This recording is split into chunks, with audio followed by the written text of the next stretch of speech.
नमस्कार, मैं हूँ मनविंदर। एमबीएन नेटवर्क पे आप सभी लोगों का बहुत स्वागत है।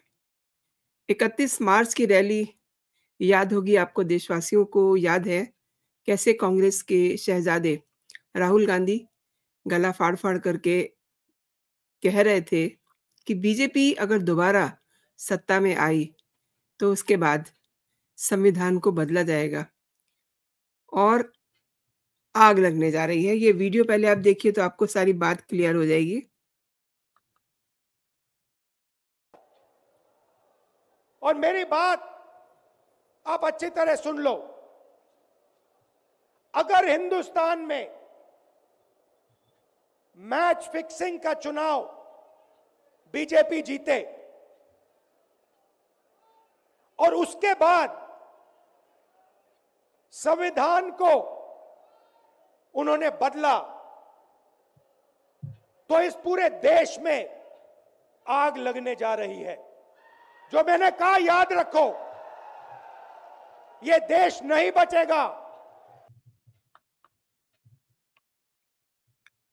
तो ये कह रहे हैं कि देश नहीं बचेगा, लेकिन कुछ दशक पीछे मुड़ कर के देखें, तो सीन कुछ और ही दिखाई देता है।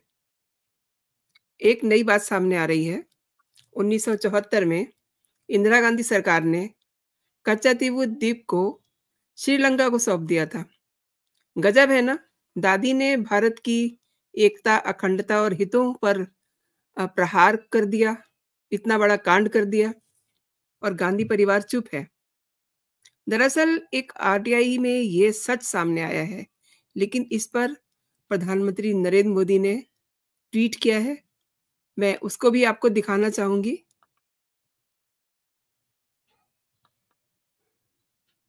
ये ट्वीट क्या कहता है? इसमें प्रधानमंत्री ने लिखा है कि आँखें खोलने वाली और चौंका देने वाली बात है और नए तथ्यों से ये पता चलता है कि कैसे कांग्रेस ने बेरहमी से कच्चातीवू को छोड़ दिया। इससे हर भारतीय नाराज़ है और लोगों के मन में ये बात बैठ गई है कि हम कांग्रेस पर कभी भरोसा नहीं कर सकते हैं। भारत की एकता, अखंडता और हितों को कमज़ोर करना 75 सालों से कांग्रेस का काम करने का तरीका रहा है।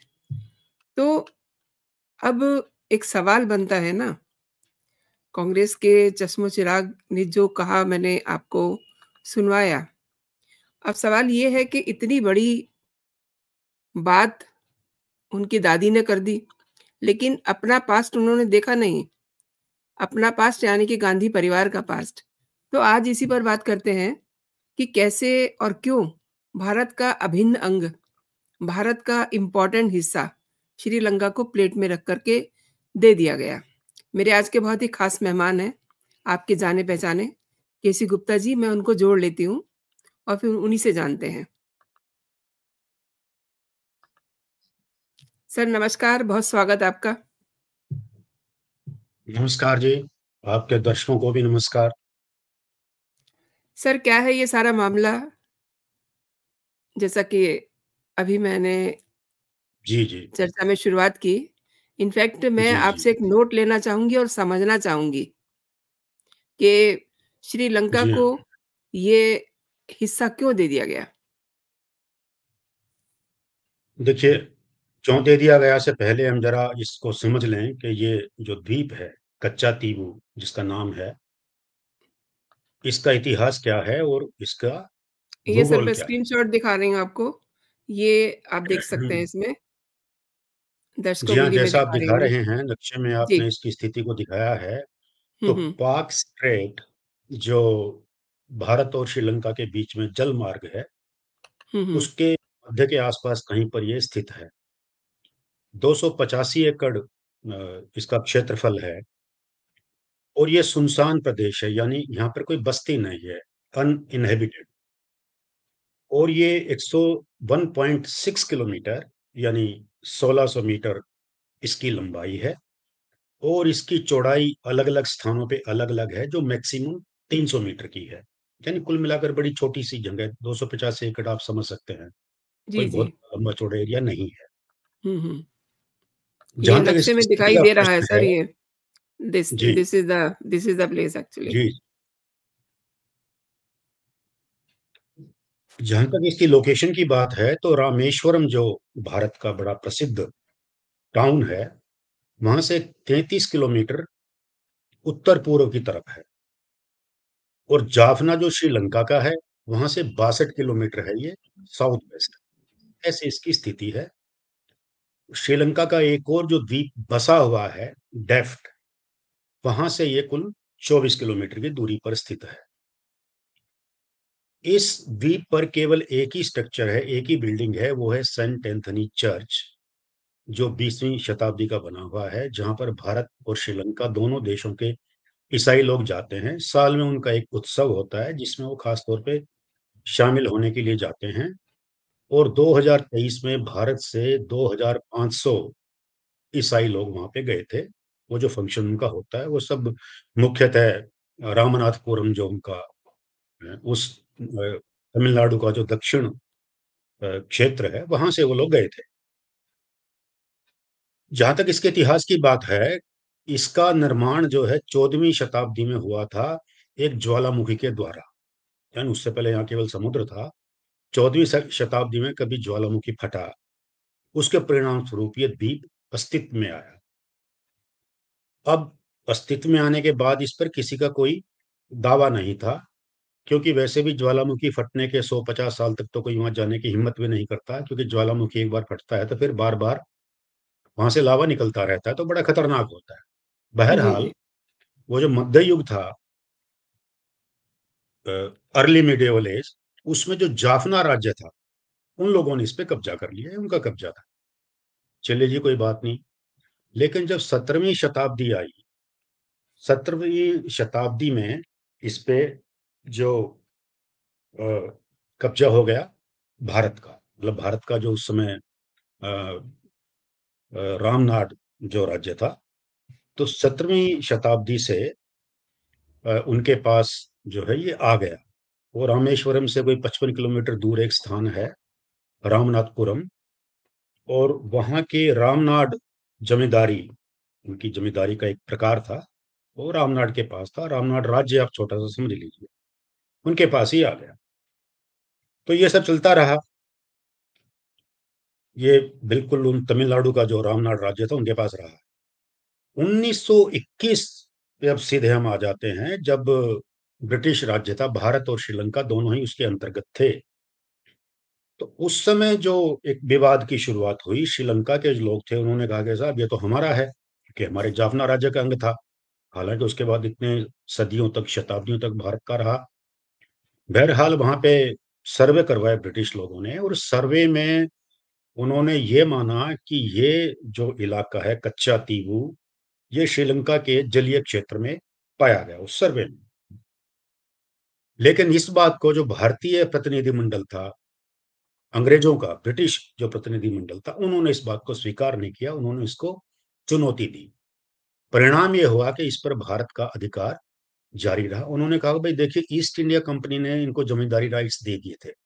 17वीं शताब्दी में तो वैसे ही थे, फिर जब इनका कब्जा हुआ कंपनी का, तो इन्होंने जमींदारी राइट्स दे दिए रामनाड राज्य को। तो बहरहाल उन्हीं का इसमें कंटिन्यूअस कंट्रोल है, उन्हीं का जुरिस्डिक्शन है, तो ये हमको स्वीकार नहीं है, ऐसा उन्होंने कहा। तो ये चलता रहा। 1921 से लगातार, उससे पहले से ही भारत के पास रहा है। 1948 में जब श्रीलंका आजाद हुआ अंग्रेजों से, भारत आजाद हो गया 47 में। तो जब तक तो अंग्रेज थे तो वो कुछ बोले नहीं, क्योंकि अंग्रेजों ने खुद इस बात से को मानने से इनकार कर दिया था, बावजूद सर्वे के। लेकिन 1948 में जब श्रीलंका स्वतंत्र हुआ, तो इन्होंने फिर से अपना दावा पेश किया कि भाई ये तो द्वीप जो है हमारा है। और उस पर अपना आधिपत्य जताने की दृष्टि से 1955 में श्रीलंका की वायुसेना ने वहां पे बाकायदा युद्धाभ्यास किया।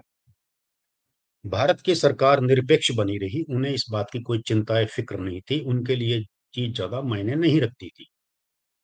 यहां तक कि जब ये विवाद आगे बढ़ा, तो 1961 में हमारे तत्कालीन प्रधानमंत्री नेहरू जी ने कहा कि देखिए, इस द्वीप का कोई महत्व नहीं है। उन्होंने बाकायदा लिखा है, मिनट्स में लिखा हुआ है कि इस द्वीप का कोई खास महत्व नहीं है, और इसे श्रीलंका को सौंप देने में मुझे कोई संकोच नहीं होगा। बड़े साफ तौर पर उन्होंने कह दिया। और ये तब कहा जबकि उससे 1 साल पहले 1960 में उस वक़्त के जो बड़े जाने-माने कानूनविद थे, हमारे अटॉर्नी जनरल एमसी सीतलवाड़ साहब, उनका कहना था कि बेशक इसमें विवाद खड़ा कर दिया गया है, श्रीलंका ने भी इसमें अपने पक्ष में कुछ तर्क दिए हैं, तो मामला थोड़ा जटिल तो ज़रूर है, लेकिन सारी बातों के बावजूद इस पर भारत की सॉवरेनिटी, भारत का जो प्रभुत्व है, वो बिना किसी शक के बनता है। भारत का केस बड़ा मजबूत है, ऐसा उन्होंने राय दी थी। लेकिन नेहरू जी ने उस राय की कोई परवाह नहीं की और उन्होंने अपना ये मंतव्य प्रकट कर दिया, क्योंकि संसद में तमिलनाडु के सांसद ये प्रश्न उठाते थे, तो उन्होंने कहा कि आप बार-बार क्यों ये चर्चा कर रहे हैं? मेरे लिए तो कोई महत्व ही नहीं है। अब ये जब उनकी मंशा सामने आ गई, इसका निपटारा हुआ नहीं, तो फिर जो हमारी प्रधानमंत्री बनी श्रीमती इंदिरा गांधी, जिन्हें हम आयरन लेडी के नाम से जानते थे, उन्होंने अल्टीमेटली 1974 में, जैसा आपने भी बताया, एक समझौता किया, इंडो श्रीलंकन मैरीटाइम एग्रीमेंट। उन्होंने ये एक एग्रीमेंट किया जिसमें उन्होंने काफ़ी बातें तय कर दी और उसमें कच्चा टीगु भी एक था।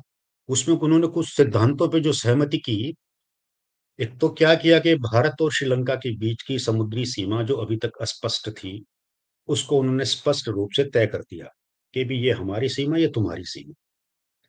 और साथ में ये कह दिया कि भई अपनी-अपनी सीमा में जो सॉवरेनिटी है, ये जो प्रभुसत्ता है, वो हमारी फाइनल है। आप अपने जलीय क्षेत्र में, हम अपने जलीय क्षेत्र में सर्वसत्ता संपन्न हैं, उसमें एक-दूसरे का दखल हमें मंज़ूर नहीं है। कच्चा टीबू को उन्होंने मान लिया उनके पास इसमें, इसका एक महत्वपूर्ण बिंदु ये था। लेकिन उसके साथ में एक क्लॉज़ ये भी था कि भारतीय मछुआरे बिना किसी यू नो यात्रा के दस्तावेज़ के, विदाउट एनी ट्रैवल डॉक्यूमेंट्स, वो वहाँ पे जा सकेंगे और भारत के जो वेसल्स हैं, मतलब जो नौकाएँ हैं और जो बोट हैं, जो हुँ, हुँ। आपकी मछली पकड़ने वाली ट्रॉलर्स हैं या जो छोटे जहाज हैं, वो वहाँ पे बेरोक-टोक जा सकेंगे, जैसे कि वो पारंपरिक दृष्टि से जाते रहे। यानी ट्रेडिशनली जो उन लोगों का वहाँ जाना-आना है। तो अब देखिए मछुआरे भी जाएँगे, आपके फिशिंग वेसल्स भी जाएँगे, तो फिशिंग राइट्स तो उनके हो गए। ये 1974 का एग्रीमेंट मोटे तौर पे बना दोनों देशों के बीच में। तो इससे बेशक आपने इस पे सॉवरेनिटी श्रीलंका की मान ली थी भारत ने, लेकिन फिर भी जो मेन कंसर्न आज के दिन भी है हमारा, जो तमिलनाडु के मछुआरे थे, उन लोगों के हित अभी भी काफ़ी हद तक सुरक्षित रह गए थे।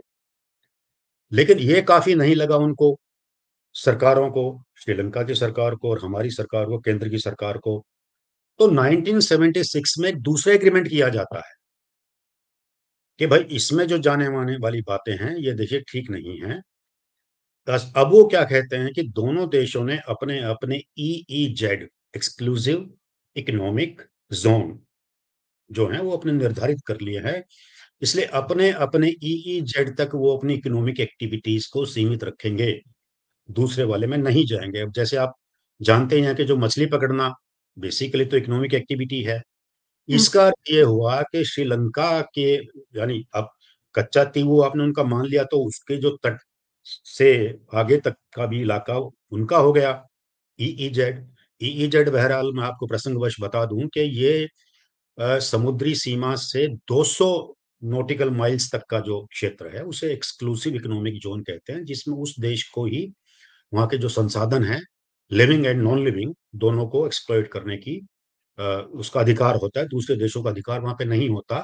केवल दूसरे देशों के जहाज वहाँ से आ जा सकते हैं, लेकिन किसी भी आर्थिक गतिविधि का अधिकार दूसरे देशों ना होकर के उन्हीं को रहता है। इससे पहले होता है टेरिटोरियल वाटर जो जहाँ से जिस ज़मीन से जब समुद्र शुरू होता है, उसकी जो बेस लाइन है, वहाँ से 12 नॉटिकल माइल्स और नॉटिकल माइल आप समझ लीजिए कि 1.8 किलोमीटर से थोड़ा-सा ज़्यादा रहता है। तो वो सीमा तक जो है वो उनकी अपनी सीमा ही मानी जाती है, टेरिटोरियल वाटर्स की जैसे दूसरी लैंड बॉर्डर होता है और एक्सक्लूसिव इकोनॉमिक ज़ोन जो 200 नॉटिकल माइल्स तक है, उसमें उनको आर्थिक गतिविधियों पर उनका एकाधिकार रहता है उन देशों का। तो 76 के एग्रीमेंट में कहा कि भाई जब ईईजेड एक्सक्लूसिव इकोनॉमिक जोन्स हमारे तय हो गए हैं, लिहाजा कच्चा तीवू में जो जाने की बात थी भारतीय मछुआरों को और भारतीय फिशिंग वेसल्स को, ये अब ठीक नहीं है। इसलिए हमारे जो मछुआरे हैं वो ट्रेडिशनली, हिस्टोरिकली जो जाते रहे थे, अब वो वहां पे जाना बंद कर देंगे। इस एग्रीमेंट में इन्होंने ये बात और डाल दी। अब असली समस्या यहाँ से शुरू होती है, क्योंकि जब मछुआरे जा नहीं पाएंगे, मछली पकड़ नहीं पाएंगे, तो बड़ी मात्रा में इन लोगों के यहाँ आर्थिक कठिनाइयां उत्पन्न हो गई, क्योंकि भारत के साथ लगे हुए जो क्षेत्र हैं, जो समुद्री क्षेत्र है, उसमें मछलियों की तादाद लगातार घटती चली गई। वहां पे उपलब्ध थी, लेकिन अब ये जा नहीं रहे थे, जा नहीं सकते थे इस समझौते के फलस्वरूप। तो वहां पे एक रिजेंटमेंट, असंतोष पनपने लगा तमिलनाडु के दक्षिण छोर में रहने वाले मछुआरों के मन में, उनके परिवारों के बीच में, क्योंकि उनको डिफिकल्टी थी, जेन्युइन डिफिकल्टी थी। ये सब चलता रहा। अब 1983 से लेके 2009 तक तो श्रीलंका खुद अपने गृह युद्ध में झुलसता रहा, जिसका परिणाम ये रहा कि वहां की जो नौसेना थी, वो एलटीटी, जो उनके मुख्य दुश्मन थे, उनसे निपटने में लगे रहे कि उनकी सप्लाई लाइन को काट दें, उसको रोक दें, उनके पास कोई हथियार ना पहुंचे, उनके पास कोई मदद ना पहुंचे। उनकी सारी चिंता एलटीटी को लेकर के थी। तो भारतीय मछुआरे अब जो यहाँ पहले भी जाते थे, उनका वहां आना जाना बेरोक टोक रहा लगभग, क्योंकि श्रीलंका की नेवी को तो वक्त ही नहीं था इन चीजों के लिए, उनको रोकने के लिए। तो 2009 तक भी कोई मेजर प्रॉब्लम नहीं आई। अब समस्या 2009 के बाद में आती है। अब श्रीलंका की नेवी फ्री हो गई, और अब जब मछुआरे हमारे वहां पे जो पहले से जाते रहे थे, उनको रोकना शुरू किया। और जैसा आज हमारे विदेश मंत्री ने, कल हमारे विदेश मंत्री जी। श्री जयशंकर जी ने बताया था, हुँ, हुँ। इसके परिणाम स्वरूप सन 2009 से लेकर के अब तक 6000 से ज्यादा तो हमारे मछुआरों को वो पकड़ चुके हैं, और 1000 से ज्यादा हमारे फिशिंग वेसल्स को वो पकड़ चुके हैं। कौन? श्रीलंका की नेवी के लोग। तो अब इनके लिए बड़ी भारी मुसीबत होगी, न जाएं तो मछलियां कहां से पकड़ें, जाएं तो श्रीलंका की नेवी के लोग पकड़ लेते हैं। तो एक बड़ी समस्या रोजी रोटी की उन मछुआरों के सामने ये उपस्थित हो गई है। ये संक्षेप में इनका इतिहास है, भूगोल है, जैसे हमने चर्चा की। इसमें ये भी पता चला है कि ये मामला एक बार बीच में सुप्रीम कोर्ट भी पहुँचा था। जी। वो क्या था? देखिए, इस समझौते के बाद जो दिक्कतें इनको आ रही थी मछुआरों को, तो ये तमिलनाडु में एक इशू बन गया, एक राजनीतिक इशू बन गया। और जो वहां की पार्टीज हैं, DMK as well as AIADMK, इन दोनों को उनके हितों का ख्याल रखना था। वो उनके वोटर थे, तमिल भाई थे। तो 1991 में एक रिट पिटीशन दाखिल की गई थी सुप्रीम कोर्ट में, कि साहब ये जो समझौता कर दिया है, एक तो ये पूछे बिना कर दिया, बाकी तमिलनाडु की असेंबली से पूछा नहीं, तमिलनाडु की सरकार से पूछा नहीं, उनकी कोई सहमति नहीं ली गई। दिल्ली ने, यानी केंद्रीय सरकार ने अपने आप ही ये कर दिया, और जिससे हमारे मछुआरों के हित बुरी तरह से प्रभावित हो रहे हैं। तो ये समझौता गलत है, इसको आप खारिज करने के ऑर्डर करिए, ये प्ली लेकर के। दूसरा आधार उनका था जो संविधान पर आधारित था, संवैधानिक जो उनका ग्राउंड था, कॉन्स्टिट्यूशनल ग्राउंड, वो ये था कि साहब, इस देश का कोई भी हिस्सा संविधान में संशोधन किए बगैर तो दिया ही नहीं जा सकता। कैसे दीजिएगा? संविधान जो भारत का बना था, उस समय जो भारत की पूरी टेरिटरी थी, उस पे लागू होता था। तो अगर आपको उसमें कुछ कतर ब्योंत करना है, कुछ कम ज्यादा करना है, तो फिर आपको संविधान में संशोधन करना पड़ेगा, उसके बिना आप नहीं दे सकते। तो ये प्ली लेकर के इस आधार पर ये याचिका वहां पे दाखिल हुई थी। और कारण उसका, जैसे मैंने बताया, वो असंतोष जो तमिलनाडु के मछुआरों में था, वो उसका कारण था। आपने बहुत सही कहा और बहुत बड़ी बात कही है। जैसा कि शुरुआत में मैंने प्रधानमंत्री नरेंद्र मोदी का ट्वीट दिखाया और इससे पहले हम्म, एक अपने क्लिपिंग भी देखी जिसमें राहुल गांधी कह रहे हैं कि संशोधन संविधान जी। में हो जाएगा और देश में आग लग जाएगी। तो ये जो जी, तोहफ़े में श्रीलंका को द्वीप दे दिया गया, ये मतलब गलत नहीं था?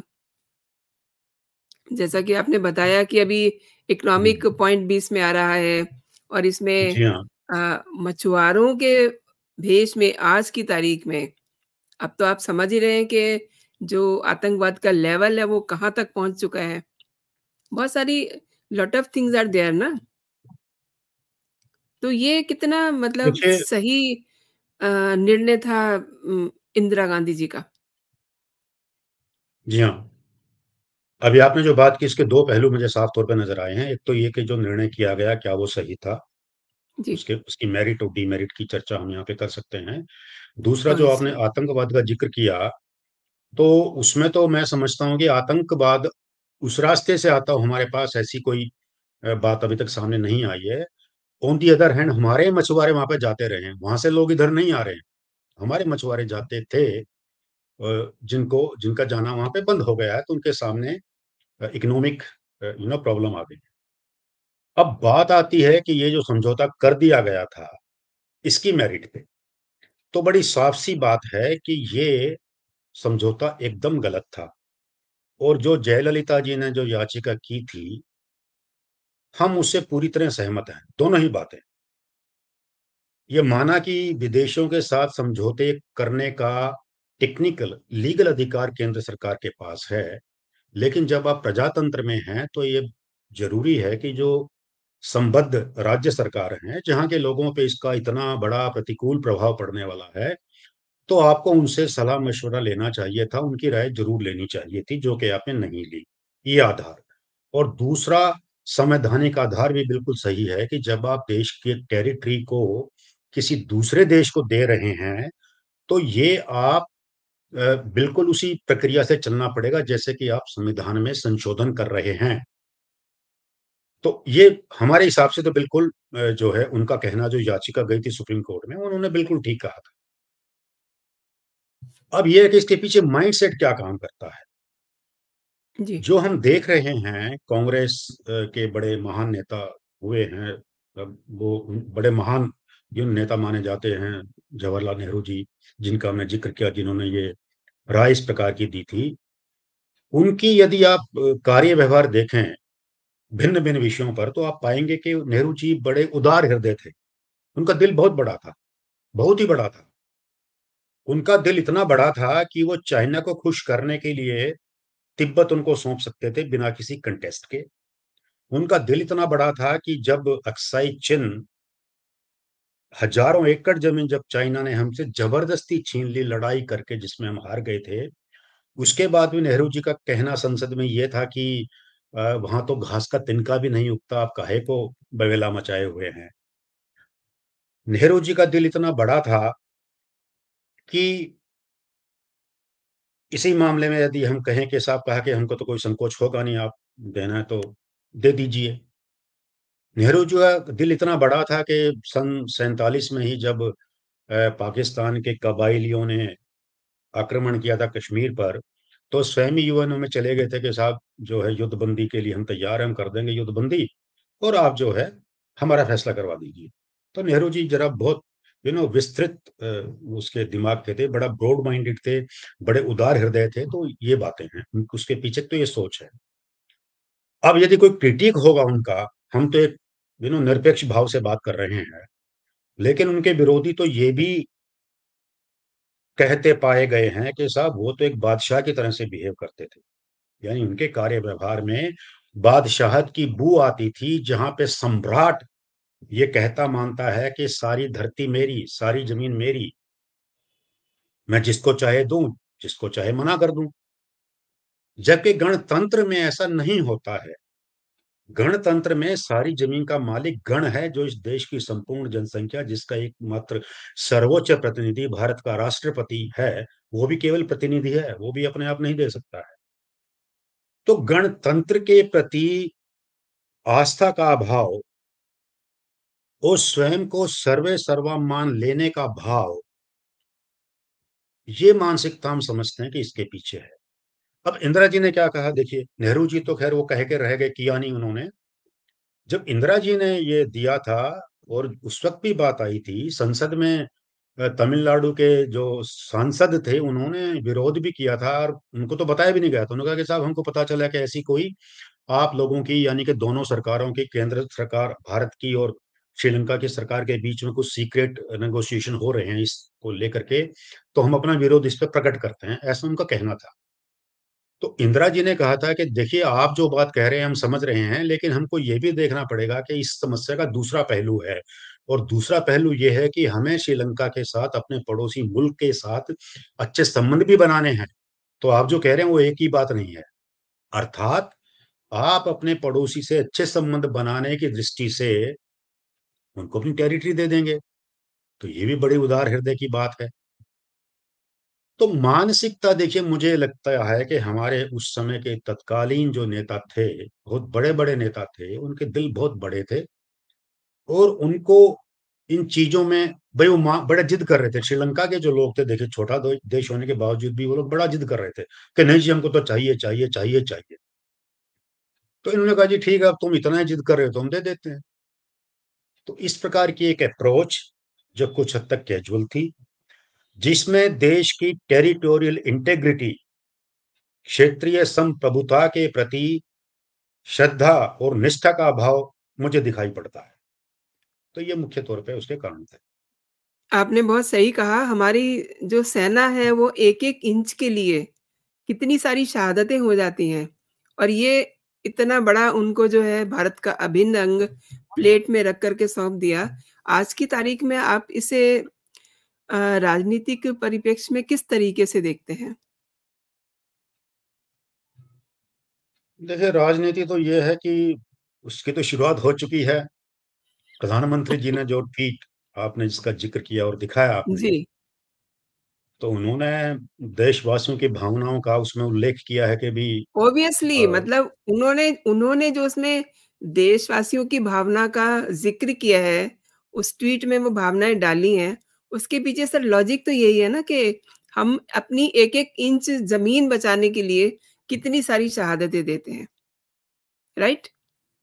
जी हाँ, आपने तो ठीक उन्हों कहा। ये जिन लोगों को पता नहीं था और अब पता चला है, तो उनके मन में ये भावना आना स्वाभाविक है कि उस समय कांग्रेस ने जो किया, वो सही नहीं किया। और खासकर तमिलनाडु के लोग, हालाँकि हम कहीं पढ़ रहे थे कि उसमें उनकी तरफ से ये कहा गया था कि जी हमने जो उस समय के मुख्यमंत्री थे तमिलनाडु के, उनको सूचना दे दी थी। और कहीं ये जी। बात भी आई है कांग्रेस की तरफ से कि उनको पहले कॉन्फिडेंस में ले लिया गया था। हुँ, अब हुँ। वास्तविकता क्या है हम नहीं जानते। तो राजनीतिक पहलू इसका एक ये है कि इन चुनावों में ये बात तो आएगी, डीएमके के ऊपर भी आएगी और कांग्रेस पे तो आएगी ही आएगी कि आपने तमिलनाडु के मछुआरों के हितों की बलि दे दी, तो क्यों दे दी? और बिना हमसे सलाह-मशवरा किए आपने उनके हितों को कुर्बान कर दिया। और दूसरा इसकी प्रतिक्रिया जो मैं देख पा रहा हूँ तमिलनाडु के बाहर पूरे देश भर में, जो भारतीय जनता पार्टी के कट्टर समर्थक हैं, जो हिंदुत्व की विचारधारा में विश्वास रखने वाले हैं,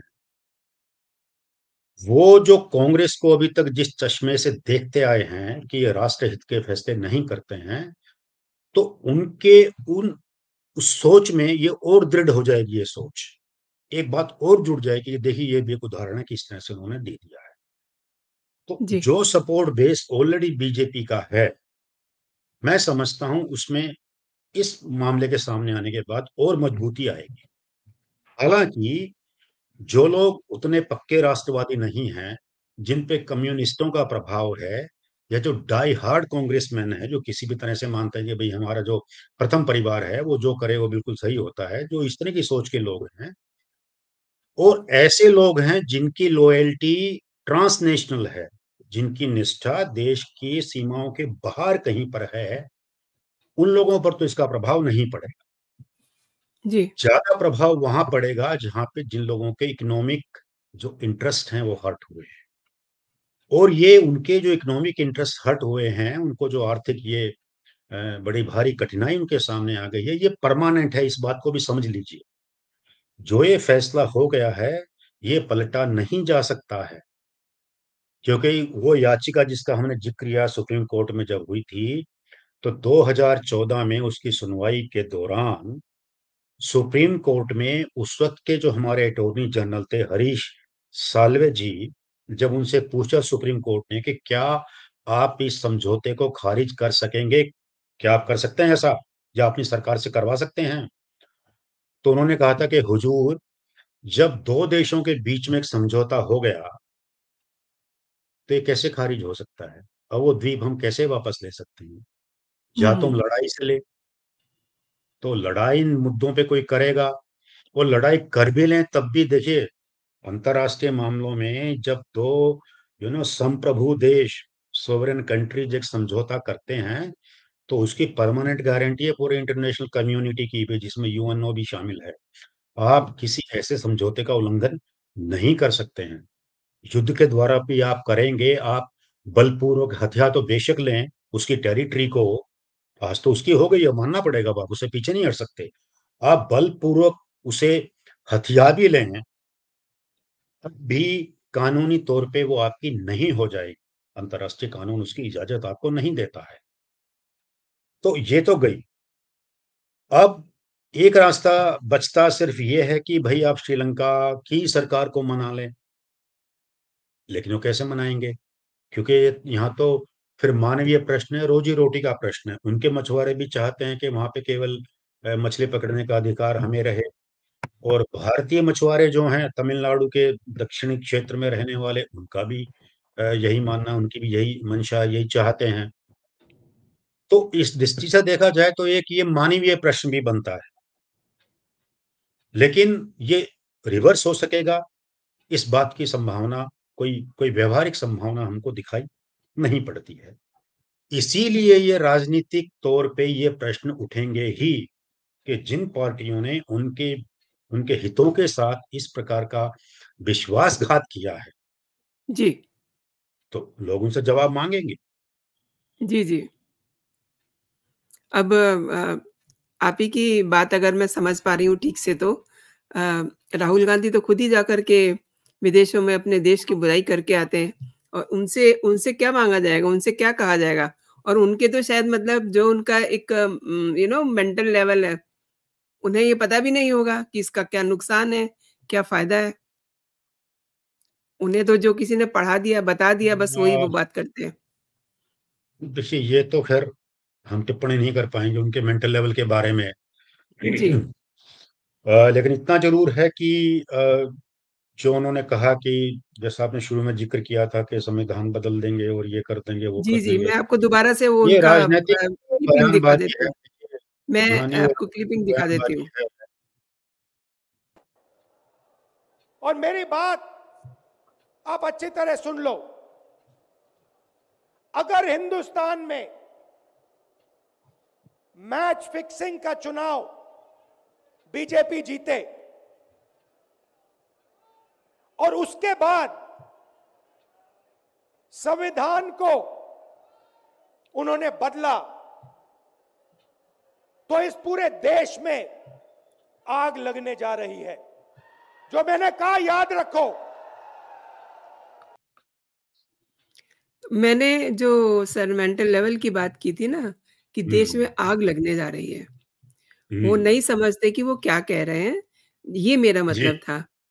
जी। आपने सर मेरे शो के लिए समय निकाला दूसरी और दूसरी बात, 1 जी, मिनट में कैरी इसमें ऑन। आपकी बात को ही जी, कैरी ऑन। इसमें देखिए दोनों बातें हो सकती हैं। एक तो जो आपने कहा कि वो नहीं समझ रहे क्या कह रहे हैं, और दूसरी बात ये भी हो सकती है कि वो अच्छे से जानते हैं वो क्या कह रहे हैं। वो अपनी निराशा और हताशा में भी इस तरह के बयान दे रहे हो सकते हैं, नो डाउट क्योंकि ये हताशा अब भी है उनको जब उनके इस लगता है कि बात में और उनका निराशा भी है। राजनीतिक, जब उनको लगता है जी, कि राजनीतिक भविष्य उनका अच्छा नहीं है, तो उस हताशा में भी इस तरह की बातें हो सकता है वो कर रहे हों। जी। सही कहा आपने। उनकी जब वो ऐसी बातें करते हैं तो नॉर्मली उनकी हताशा और निराशा ही सामने दिखाई देती है क्योंकि हार सामने दिखाई जी, दे रही है उनको। अपनी हार सामने दिखाई दे रही है ना, तो इसलिए जी, जब इंसान को ये दिखता है कि मैं तो हार रहा हूँ, तो उसे अपने मन को समझाने के लिए कुछ ऐसी बातें अक्सर लोग कर देते हैं। सर, आपने मेरे शो के जी, लिए समय निकाला और मेरे दर्शकों को जानकारी दी। बहुत-बहुत धन्यवाद आपका। नमस्कार। जी। जय हिंद, धन्यवाद। जय भारत। नमस्कार। जय हिंद।